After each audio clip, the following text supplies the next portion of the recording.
10th January Friday night. ஆக்சுவலாக வந்து இன்னோட market datas வந்திருக்கு. மண்டே மார்க்கெட் எப்படி இருக்குன்னு சொல்லி பார்ப்போம். பார்த்தீங்கன்னா எஃப்ஐ பார்த்தீங்கன்னா ஃபுல்லாக வந்து ஸ்ட்ராங்காக பேரிஷ் பொசிஷனாக வச்சுருந்தாங்க. இது வந்து 8 ஜான்வரி இங்கே பாருங்கள், ஓகேவா. அப்போ வந்து பார்த்திங்கன்னா ஒரு 2,38,000 வச்சுருந்தாங்க. அதுக்கப்புறம் வந்து 9 வந்து பார்த்திங்கன்னா 2,68,000 வந்து வச்சுருந்தாங்க. இன்றைக்கி வந்து பார்த்திங்கன்னா 2,78,000 ஸ்ட்ராங்காக வந்து அவங்க பேரிஷாக இருக்காங்க.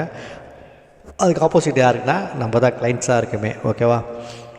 இவங்களும் வந்து பார்த்திங்கன்னா ஸ்டாக்கில் வந்து டிஏ வந்து பேரிஷ் பொசிஷன் தான் வச்சுருக்காங்க. இப்போ என்னன்னா மார்க்கெட் வந்து மண்டே எப்படி வந்து ஓப்பன் ஆகும்னா ஒரு பெரிய ஒரு ஃபால் இருக்கும்.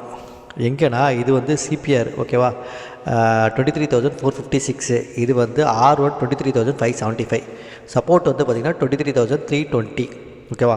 மார்க்கெட் வந்து இது கீழே தான் வந்து ஓப்பன் ஆகும். 23,246 அந்த ரேஞ்சில் தான் வந்து ஓப்பன் ஆகும்.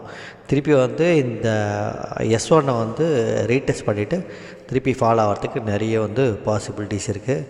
இப்போ வந்து யூஎஸ் மார்க்கெட்லாம் பார்த்திங்கன்னா பயங்கரமாக வந்து நெகட்டிவாக இருக்குது எல்லா செக்டாரும், ஓகேவா.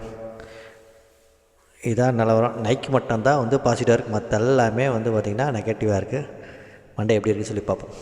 பை.